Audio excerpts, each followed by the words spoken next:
वा तस्मै नमो विघ्नविनाशाय। तद्विष्णुः परमं पदं सदा पश्यन्ति सुदिविवच। तद्विष्णुः परमं पदम्।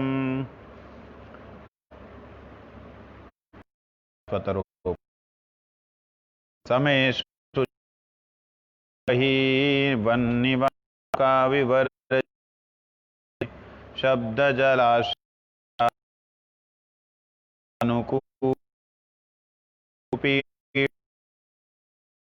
निवास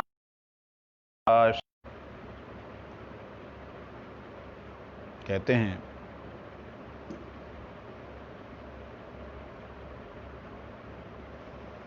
कल जो हमने श्रवण किया, ना ऊंचा ना नीचा ना सम, तो सब सुनने के बाद में, हाँ,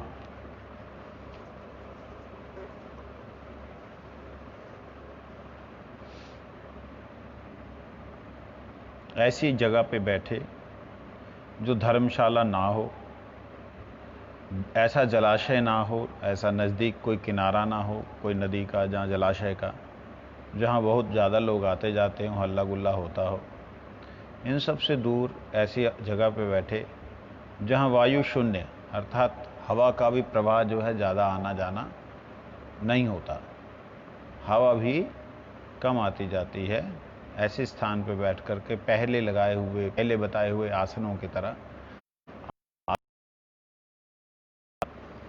कहते हैं। ब्रह्मणी योगे परमात्मा को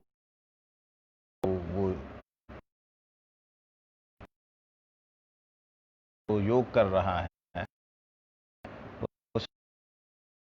दर्शन देते हैं। वो शुरू कैसे दर्शन हो, ये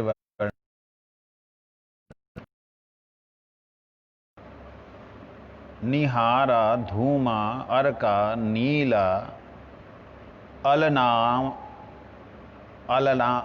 नाम, अर्थात कोहरा, धुआं, सूर्य, वायु, अग्नि के सदृश, जुगनू, बिजली, स्फटिक मणि, चंद्रमा के सदृश बहुत से रूप उसको दिखाई देते हैं। मतलब ध्यान में बैठा है, बैठे बैठे उसे, साधक को ब्रह्म की प्राप्ति से पहले ये सब चीज़ें, मतलब परब्रह्म का दर्शन होने से पहले ये सब चीज़ें होती हैं। परब्रह्म को यहाँ पे आप कुछ और मत समझिएगा, जहाँ ब्रह्म शब्द जहाँ प्रयोग हो रहा है कुछ और मत समझिए, सीधा सीधा भगवान श्री कृष्ण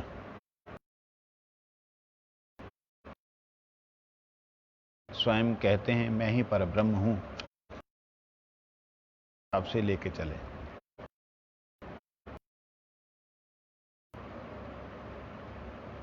शुरुआत में ही उसे इस प्रकार से जो है प्रकाश उसको दिखलाए, बहुत ज्यादा प्रकाश, आवाज ना करती हुई हवा का आवाज है, ना करती हुई हवा की तरह शीतल हवा जो है वो ब्रह्म का अनुभव कराती है।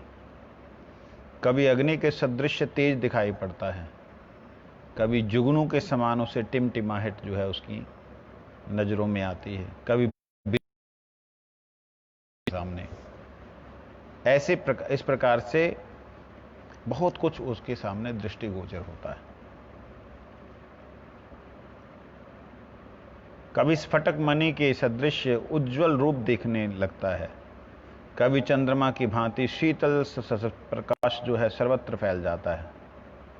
ये अनेक प्रकार के दृश्य जो व्यक्ति भगवत प्राप्ति की साधना करता है उसे दिखलाई देते हैं, सामने उसके आते हैं।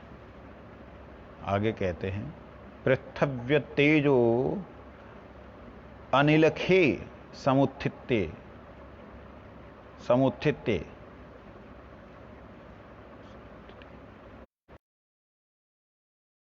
हटा लेता है, अर्थात सम्यक रूप से इससे उठता है। तब क्या होता है, भूतों के संबंध रखने वाली जितनी भी जरूरतें उनसे जब हट जाता है तब पांचों प्रकार की सिद्धियां उस समय योग अग्नि को प्राप्त करने लेने योगी के शरीर में है ना बुढ़ापा, ना ही उसकी मृत्यु होती है। वो अगर चाहे तो इसी प्रकार से अनंत काल तक रह सकता है सशरीर। उदाहरण, कोई प्रमाण, कोई स्मरण है आपको? हाँ जी।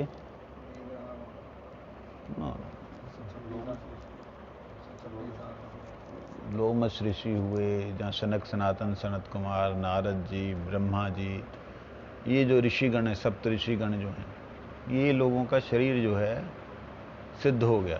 कैसे सिद्ध हो गया? एक बार आपको याद होगा ये बात मैंने बोली थी।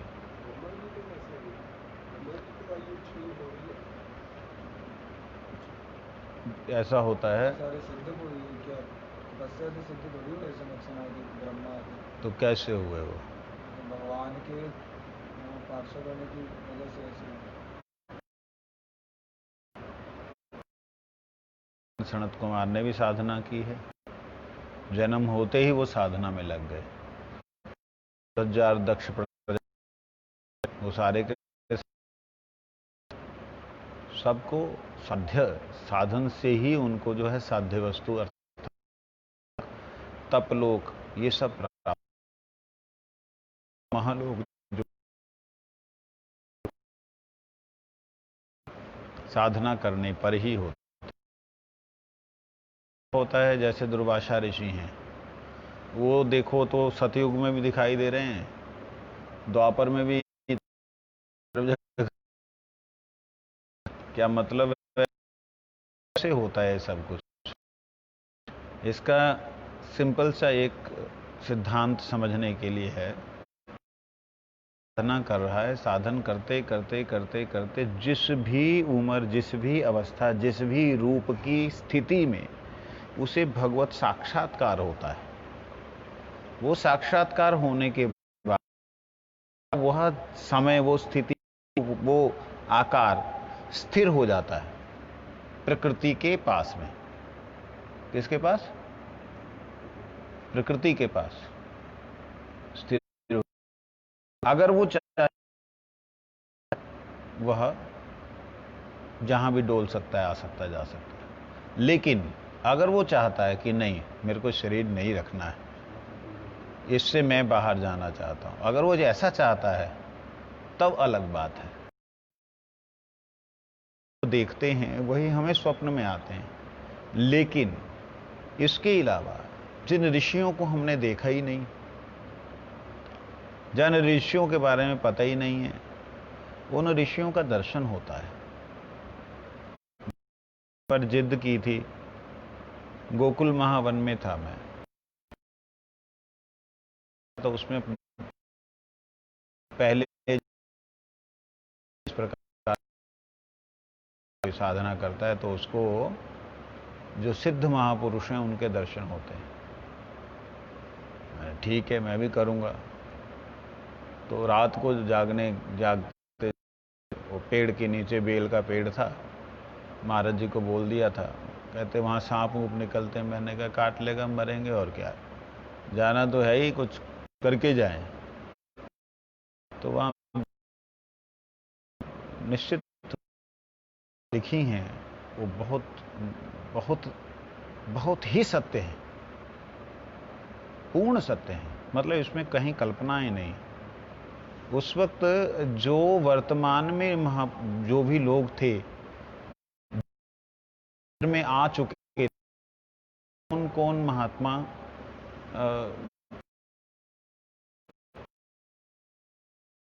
एक बड़ी प्रैक्टिकल अलावा आकाश मार्ग में विचरण करते हुए जो लोग हैं, वो तो वो उसमें थोड़ी बुद्धि बचपने वाली थी। हो ऐसे कर दिया तो सब गायब हो गया, वो नहीं करना चाहिए। से लोलुप्त्वं वर्ण प्रसादम स्वर सोष्ठम च गंध शुभो मूत्र पुरीशमल्पम योग प्रवृत्तिम प्रथमा वदंती। जो प्रथम योग सिद्धि का जो लक्षण है वो बतला रहे हैं, साधना का लक्षण है वो बतला रहे हैं। क्या है? भूतों पर विजय प्राप्त कर लेने वाले उस महापुरुष में उनको कभी रोग नहीं होता।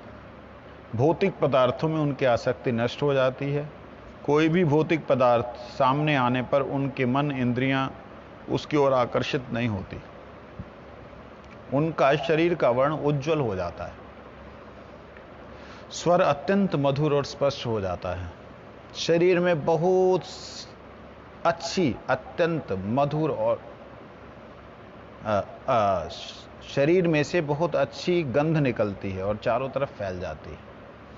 यहां तक कि मल और मूत्र भी बहुत स्वल्प मात्रा में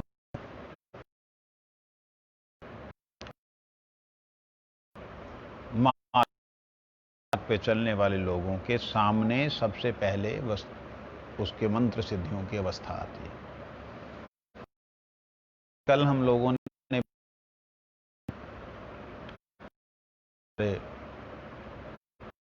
नित्य गोपाल दास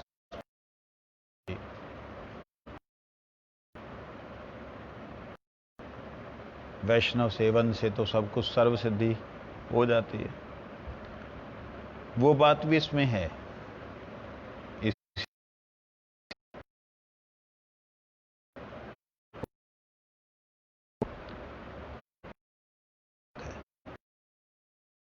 देवी तथा कथिता प्रकाशन्ते महात्मना, लेकिन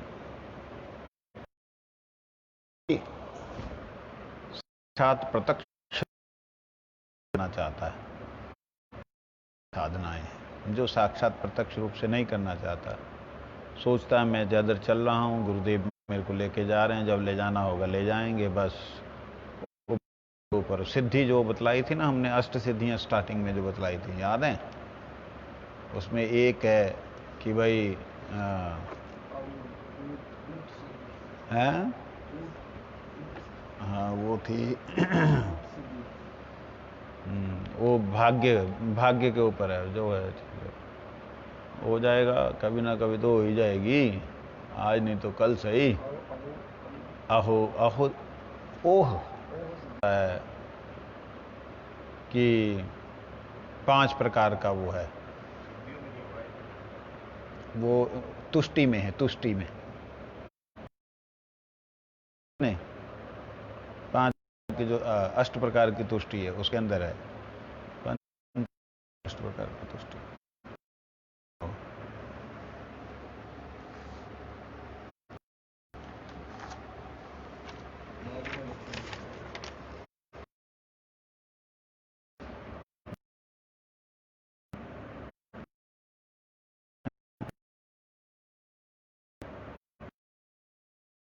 उपादान, काल और भाग्य, ये 4 प्रकार की तुष्टि,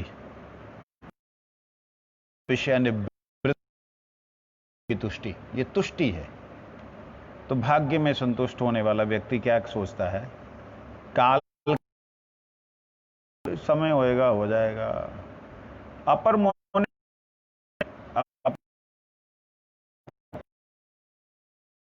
रूप हो जानी है, भाग्य जॉब होनी है, समय से आनी है, हो जाना है, जो क्या करना बस ठीक। ऐसा भी होते हैं लोग जो तृप्त होते हैं, और एक होते हैं चतुर्थ व्यक्ति, भाग्य ऊपर निर्भर किया परितृप्त।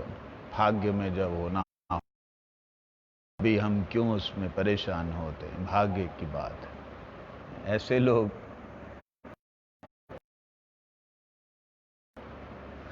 कई बार थोड़ा सा प्रमोद विनोद करने की इच्छा होती है कि ऐसे ही नहीं सीरियस बने रहो, आनंद भी लेना चाहिए।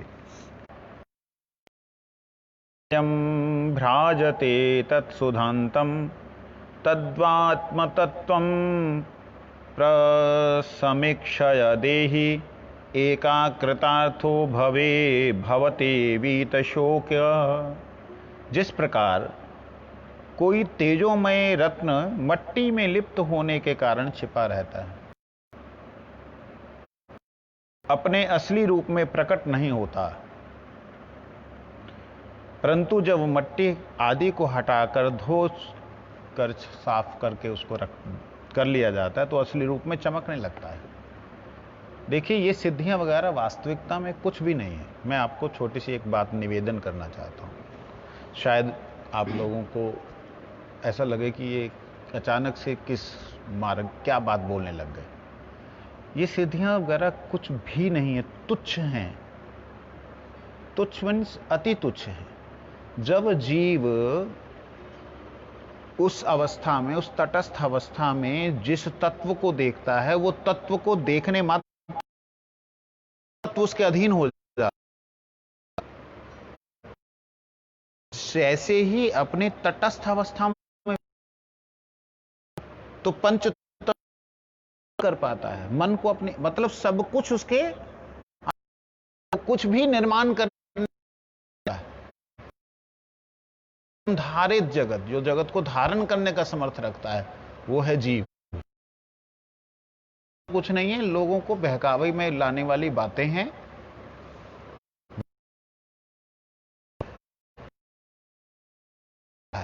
स्वरूप जागृत होने का मतलब जो खुल रही है, जैसे ही वो खुलेगी सारे सब कुछ उसके सामने होगा। वो कुछ भी तत्व को कैसे भी हिला हुलू करके कुछ भी कर सकता है। नहीं समझे? शुद्ध अवस्था में जीव जैसा है, जहां पे उसका मन बुद्धि अहंकार का आवरण नहीं है, जहां पर मन बुद्धि अहंकार का आवरण नहीं है, इस अवस्था से जब इधर भागूं तो वो मन की वृत्ति और ज्यादा तीव्रता होती है, बुद्धि इतनी ज्यादा देखती है, अभिमान इतना ज्यादा प्रबल होता है कि वो क्षणों के अंदर वो बड़े बड़े उल्का कर देते हैं। बात नहीं समझ आई ना? ऊपरों निकल गई हैं? वो कुछ नहीं कर सकता, रचयिता बन गया,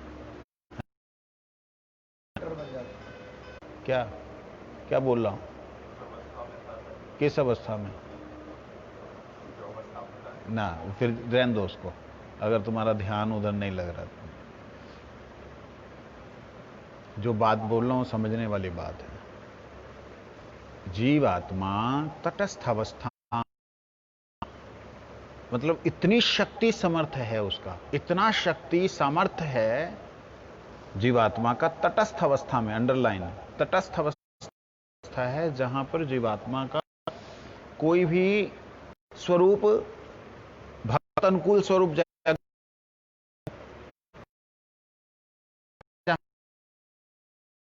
केवल मात्र स्थित है छोटे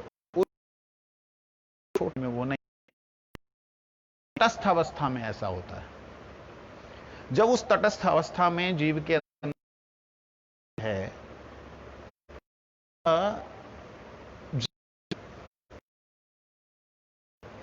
तो उसके साथ साथ अभिमान, उसका अभिमान पैदा होता है। बुद्धि के बाद मन, ये सब जड़ अवस्था मतलब उसकी चैतन्य अवस्था को जड़ करते जाते हैं। समझे नहीं? और जैसे उसको जड़ करते हैं वो बंध जाता है, और बंधने के बाद में वो फिर भी इतनी ताकत रखता है। सूक्ष्म शरीर में ताकत होती है, सूक्ष्म शरीर जानते हैं ना, मन बुद्धि अहंकार का, इतनी ताकत होती है कि उसकी स्पीड भी नहीं कोई समझ सकता। आप बताइए, अभी मन बैठे आप अमेरिका से 10 बार घूम करके 3 सेकंड के अंदर आ जाएंगे। इतनी स्पीड है आपके मन की, इतनी गति है, सोचिए, इतनी गति क्या कोई कल्पना कर सकता है खुद जाने के लिए, आने के लिए? जी हां, अगर मन आता जाता है तो व्यक्ति मीन्स आत्मा की गति उससे भी अधिक तेज है। एक आवरण में रहते हुए तत्व यदि ऐसे आता जाता है, आवरण के बिना उसकी गति की भांति प्रत्यक्ष कर लेता है, तब वह असंग हो जाता है। मतलब उस भी किसी भी तरह का मल नहीं है। सबसे बड़ा मल शरीर के, आत्मा के ऊपर किसका है? मैंने उसकी व्याख्या जो की थी वो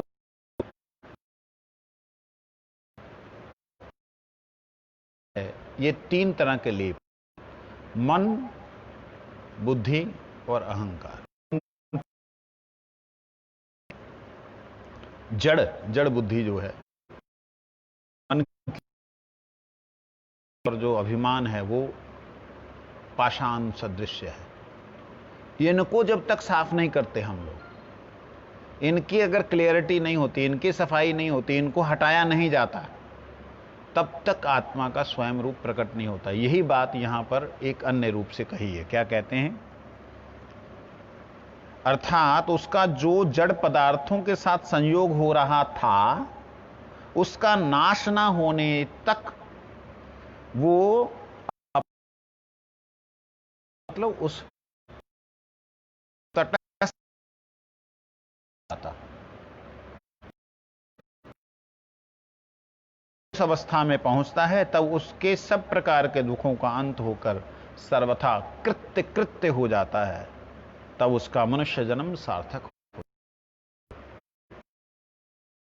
अब आगे और है, मतलब ये यहां पे सार्थकता उसकी शुरू हो गई। आगे कहते हैं, पेन तु ब्रह्म दीपो मेने युक्त प्रपश्येत अजम ध्रुवम सर्वतत्वैर्विशुद्धम गत्वा देवम मुच्यते सर्वपाशे। कहते हैं, फिर जब वह साधक इसी स्थिति में दीपक के सदृश निर्मल प्रकाशमय पूर्वोक्त आत्मतत्व के द्वारा ब्रह्म तत्व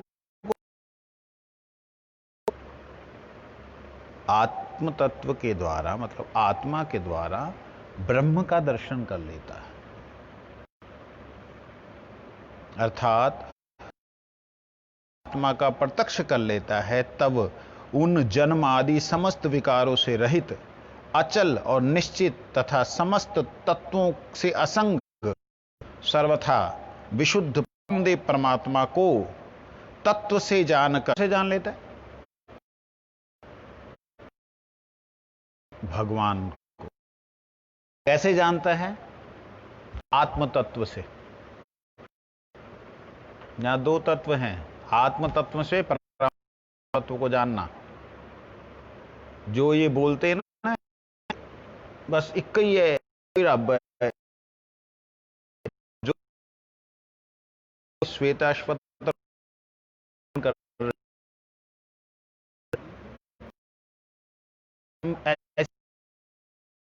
केवल मात्र, अरे मानते हैं कि जब आत्मा सब आवरणों से अलग होती है तो उसमें ऐसा समर्थ, ऐसा उसका तेज होता है कि वो सूर्य के तेज के समान चमकती है। ऐसा उसके अंदर शक्ति होती है। आत्मा प्रत्येक आत्मा, कोई ऐसा सिद्ध आत्मा, विद्धबद्ध आत्मा की बात नहीं कर रहे। प्रत्येक आत्मा, जितनी भी आत्माएं हैं, जब वो सारे आवरणों से मुक्त हो जाती है, अपना इतना तो सूरज का तेज भी तेज नहीं लगता, इतना उसका। उदाहरण दो कोई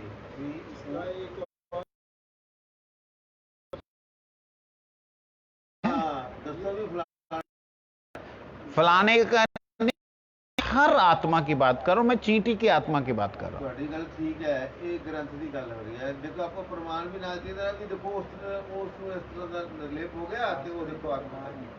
प्रभु जी, ये आत्मा की बात है। एक इसमें और भी बात आई, इसका मतलब ये है कि हमने समर्थ वो हमने खोया हुआ है। खोया हुआ है ना। अब वो समर्थ, वो जो हीरे से, तो उसके अंदर हीरे की स्वयं चमक है। प्रयास हो गया ना। हाँ, ना प्रयास मतलब नाम प्रयास, भगवान के नाम आश्रय करते हुए प्रयास। नाम आश्रय से करें। इसका मतलब भगवान की भगवत्ता का तीनों हो गया। हम प्रयास से भगवान को देख सकते हैं, तब देख सकते हैं। यहाँ भगवान की कृपा तो हुई नहीं। नाम साथ में नाम आश्रय का अर्थ क्या होता है? नाम आश्रय का अर्थ क्या होता है? नाम के माध्यम से, माध्यम से नहीं ना, आश्रय शक्तियां एक्स्ट्रा ऐड नहीं हुई। मैं यही तो आपको कहना चाह रहा हूं, ये समझाना चाह रहा हूं। मैंने इसलिए हाथ जोड़ के बोला था कि आपकी समझ में, फिर भी मैं एक बात कह रहा हूं। ये मैंने ऐसे हाथ जोड़ के बोला था क्योंकि कथा में मैंने शायद इस प्रकार से निवेदन करके अभी तक नहीं पूछू, लेकिन आज मैंने इस बात को बोला। ये चीज समझ में नहीं आएगी कि प्रत्येक, देखिए एक बात समझ लीजिए, कहते हैं क्लियर है,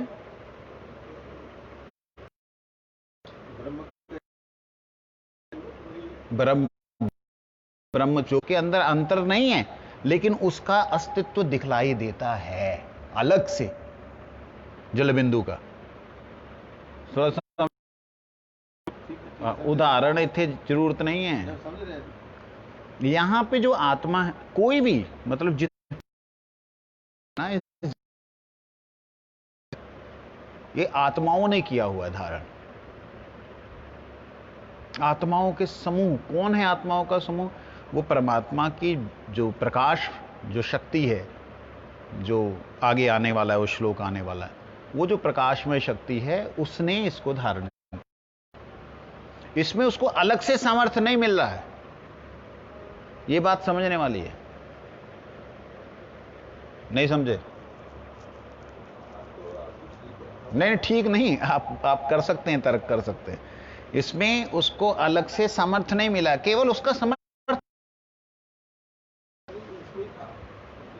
था उसमें। मेरी है। हाँ, मैं अपनी शक्ति से ही, अपने प्रयास से, आशा लेकर नाम मैं मिल सकता।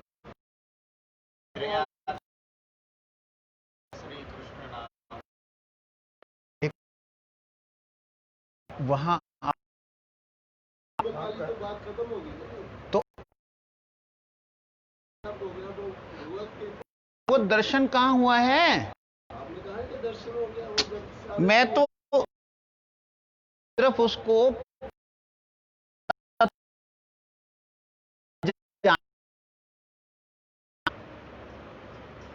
ये अभी ब्रह्म तत्व को, अभी तत्व,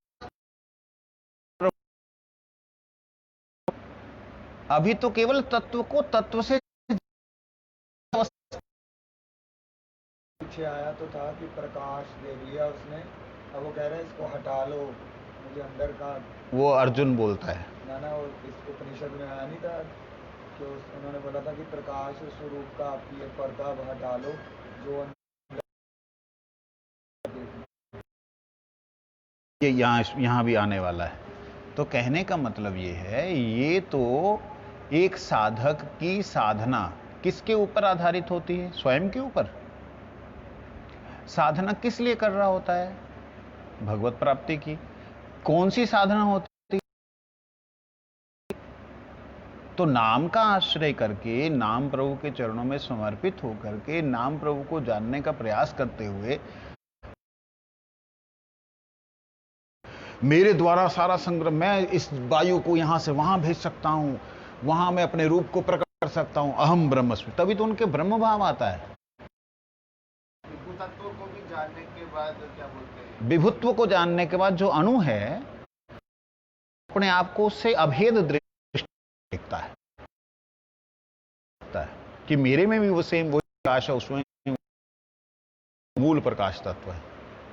सकता है, को पूरी तरह समझें। प्रश्न ही ऊपर का ना। आप ऊपर वाले में वही मत जाइए, ऊपर वाला खाना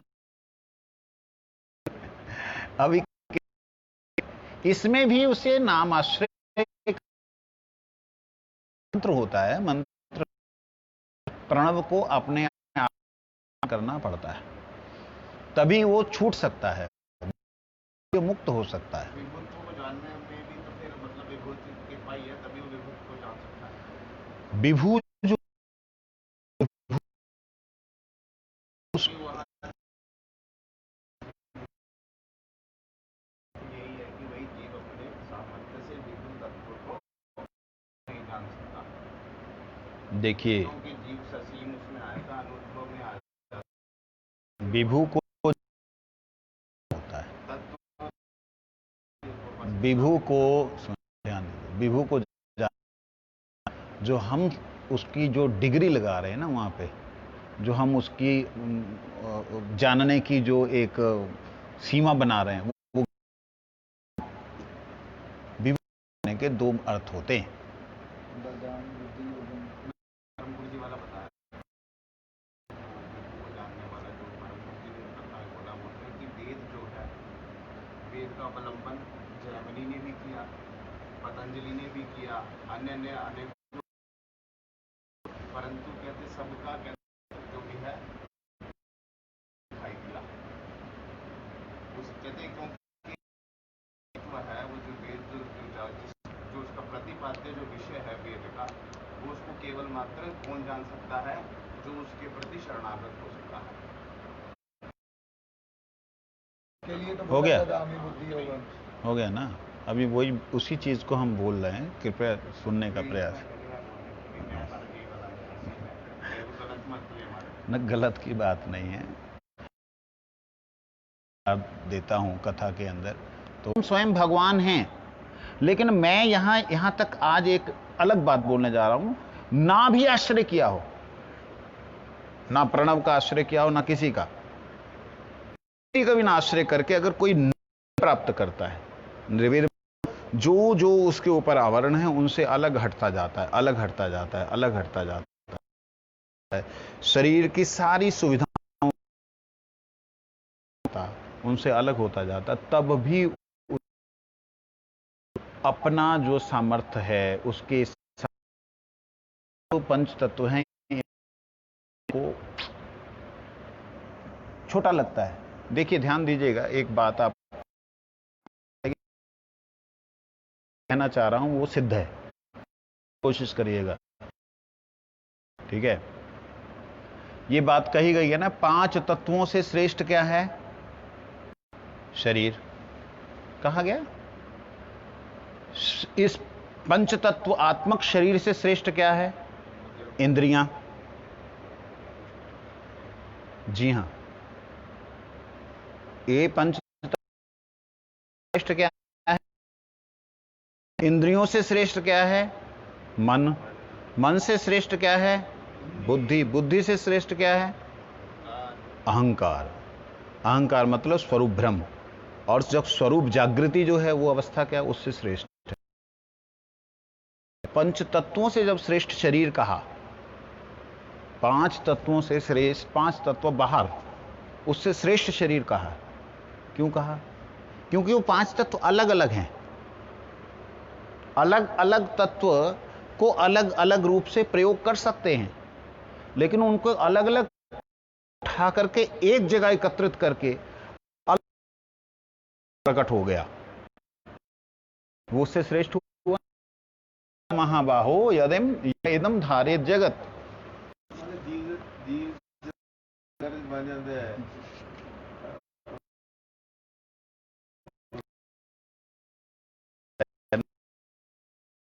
वो भी तो जीवों से शरीर को ऐसे थोड़ी जीव ने प्रवेश किया तब तो शरीर बनाया।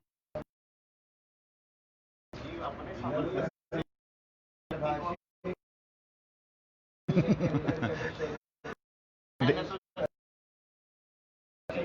खाली बैठ करके इच्छा कर देता बस।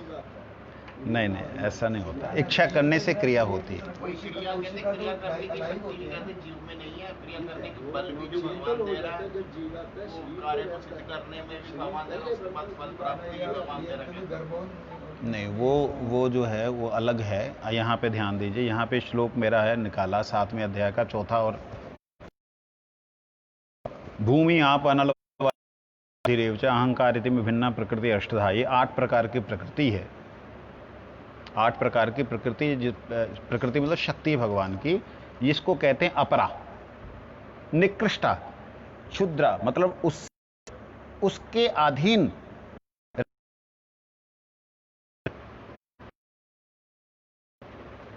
समझ में आया?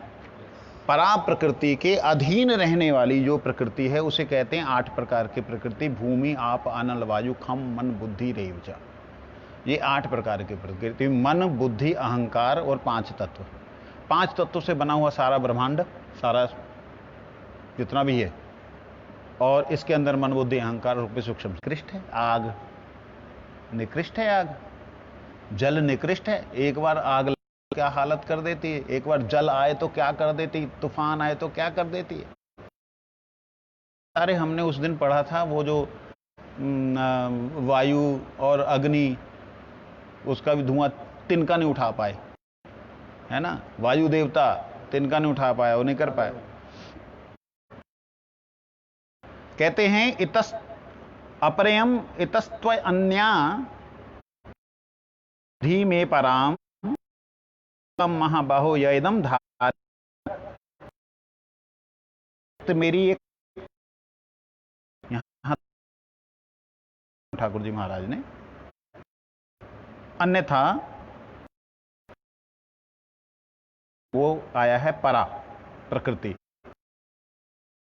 जिसे परा है। परा मतलब श्रेष्ठा। परा का मतलब, यहां परा का अर्थ क्या दिया इन्होंने,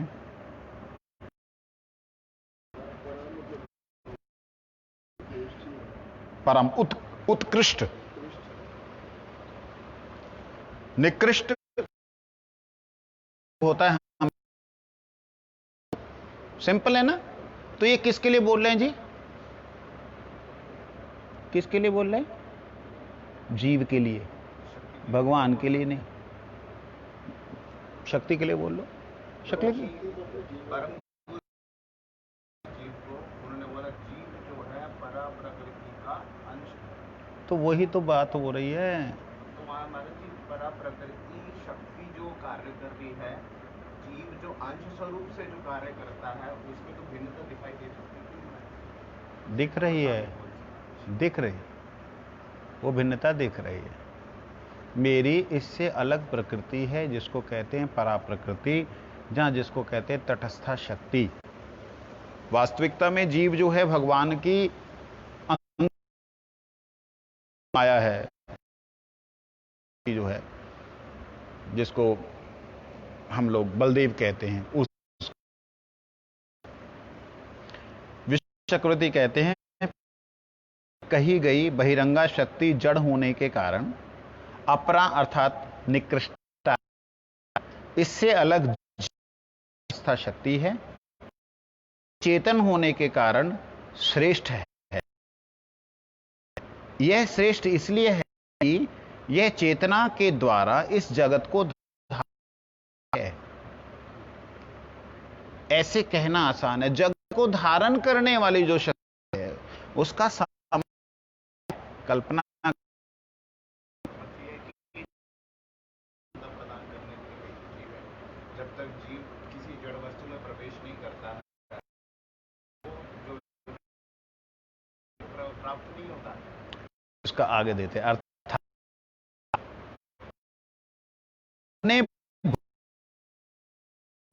अर्थात अपने भोगों के लिए इस जगत को ग्रहण करते। इसको जो जिस तरीके से समझता है समझे ना। मैं अभी आगे चलूं, सिंपल सी बात है। तो यहां पे वो कह रहे हैं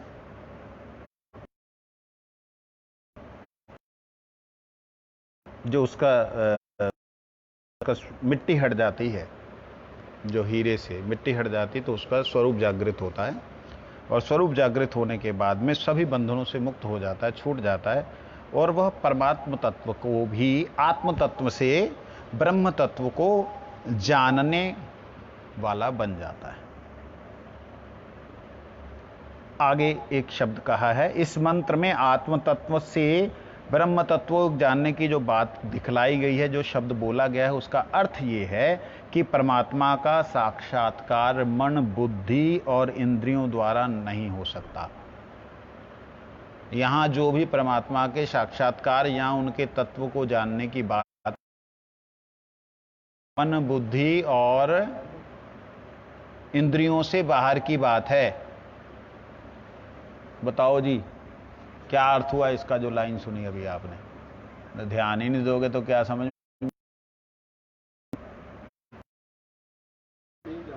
जब मन नहीं सकता वहां पर चुका है, जहां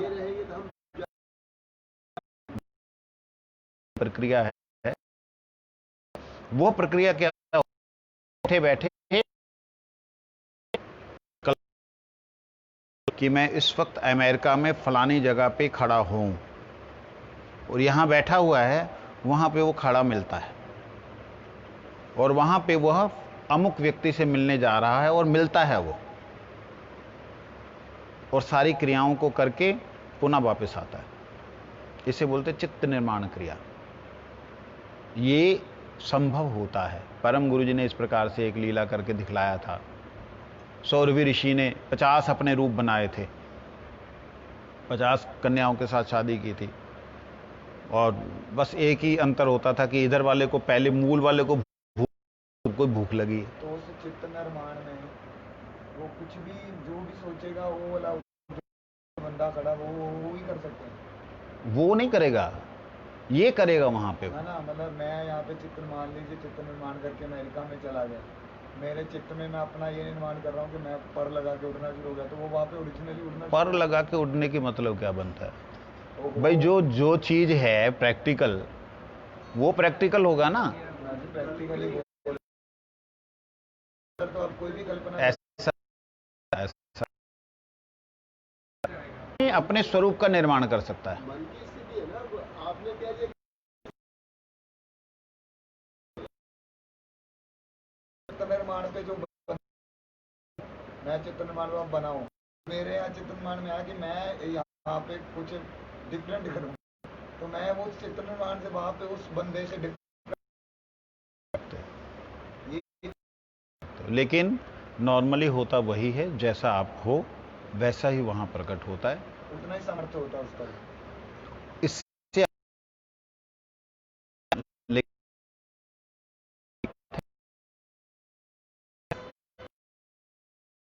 मतलब मोक्ष